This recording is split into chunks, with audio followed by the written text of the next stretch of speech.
Mark సువార్త 4వ అధ్యాయము 1వ వచనం నుండి 20వ వచనం వరకు. ప్రియ సహోదరి సహోదరులారా, నేటి సువార్త పఠనంలో మనము విత్తువాని యొక్క ఉపమానం గురించి ఆలకించి ఉన్నాం. ఈ ఉపమానము మనందరికీ కూడా ఒక ముఖ్యమైనటువంటి ప్రశ్నను లేవనెత్తుతుంది. విత్తనము ఫలించకపోవడానికి ఎవరిని నిందించాలి? విత్తువానిని నిందించాలా? ఎందుకంటే తగిన నేలను విత్తనాలు చల్లనందుకు అతన్ని నిందించవచ్చా అంటే కాదు అనే సమాధానం వస్తుంది. ఎందుకంటే ఉపమానంలో విత్తువాడు ఎవరంటే దేవుడు. అతను ఎటువంటి వివక్షత లేకుండా అందరికీ తన వాక్యాన్ని ఉదారంగా వ్యాపింపచేశారు. దేవుని యొక్క ఉద్దేశము ఎల్లప్పుడూ మన జీవితాన్ని మరియు పరివర్తన తీసుకురావడమే. మనం ఎల్లవేళలా కూడా దేవునికి దగ్గరగా జీవించడమే దేవుని యొక్క ముఖ్యమైనటువంటి ఉద్దేశము. మరి విత్తనాన్ని నిందించాలా? విత్తనంలో ఏదైనా లోపము ఉన్నదా అంటే లేదు. ఎందుకంటే విత్తనము దేవుని యొక్క వాక్యము సూచిస్తూ ఉన్నది. అది ఎల్లప్పుడూ శక్తివంతమైనది మరియు జీవాన్ని ఇస్తుంది. సమస్య విత్తనంలో లేదు, దానిని స్వీకరించడంలో ఉన్నది. అనగా దేవుని వాక్యాన్ని మనము స్వీకరించడంలోనే ఉన్నది. మరి నేల మీద లోపం ఉన్నదా? స్థలము అనుచితముగా ఉన్నదా? భూమి ఫలవంతము కాలేదా? కొంతవరకు సమాధానము అవును అని మనకు తెలుస్తుంది.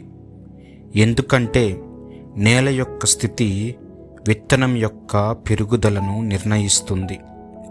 ఉపమానంలో నేల మానవ హృదయాన్ని మరియు దాని యొక్క శక్తిని, ఆకర్షణను సూచిస్తుంది. ఇది మన జీవితాల్లో దేవుని యొక్క వాక్యము ఫలవంతమైన దాన్ని ప్రభావితం చేస్తుంది. ఉపమానంలో ప్రస్తావించబడిన బాహ్య బెదిరింపులు కూడా విత్తనం యొక్క పెరుగుదలకు అడ్డంకులు.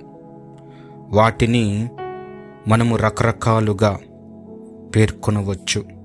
ఉపమానంలో ఉన్నటువంటి పక్షులు, మండే సూర్యుడు, విత్తనము పెరగడానికి అనుమతించని ముళ్ళు, పరధ్యానాలు, ప్రలోభాలు మరియు మన జీవితాల్లో దేవుని వాక్యం యొక్క ఆధ్యాత్మిక ఫలవంతమైన దాన్ని నిరోధించే ప్రాపంచిక ఆందోళనలను సూచిస్తాయి.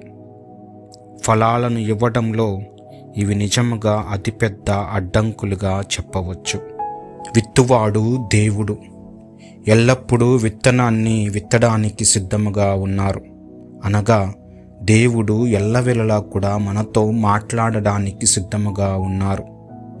దేవుని వాక్యము అనే విత్తనము మనందరికీ కూడా ఉన్నది. కానీ మనకు కావలసినది మన హృదయము అనేటువంటి నేల. ఈ నేల సిద్ధము కావాలి. సరిగ్గా దున్నడము, బాగా పరిణతి చెందడము మరియు తగినంత నీరు పోయడము దీని అర్థము. రోజువారీ బైబిల్ పఠనము చదవటం ద్వారా లేదా వినడం ద్వారా, ధ్యానించడం ద్వారా మరియు దేవునితో కొంత సమయం గడపడం ద్వారా మనము ప్రేరణ పొందటం మరియు దానిని మన దైనందిన జీవితాలలో అన్వయించడం, అప్పుడే మనము ఫలించగలము. అదే విధముగా దేవుని వాక్యం అనేటువంటి విత్తనము మన జీవితాలలో ఫలించాల్సి వస్తే నాశనం చేసే అంశాలకు గురి కాకుండా మనము జాగ్రత్త వహించాలి. నా జీవితంలో దేవుని యొక్క వాక్యము ఫలించడానికి అడ్డంకిగా మారే వాటిని ముందుగా మనము గుర్తించుదాం. అవి ప్రాపంచిక వస్తువులు లేదా ఆసక్తి లేకపోవటము, సమయము వెచ్చించకపోవటము, లోక పరధ్యానాలు, ఇటువంటివి మనలను దేవుని నుండి దూరం చేస్తూ ఉన్నాయి. కాబట్టి విత్తనం అనేటువంటి దేవుని యొక్క వాక్యాన్ని అనునిత్యము కూడా పఠించడానికి మనము శ్రద్ధ వహించుదాం. మన హృదయాలను పరివర్తన చెందడానికి దేవుని యొక్క సహాయాన్ని మనము అర్థించుదాం. పిత, పుత్ర, పవిత్ర ఆత్మ నామమున ఆమేన్.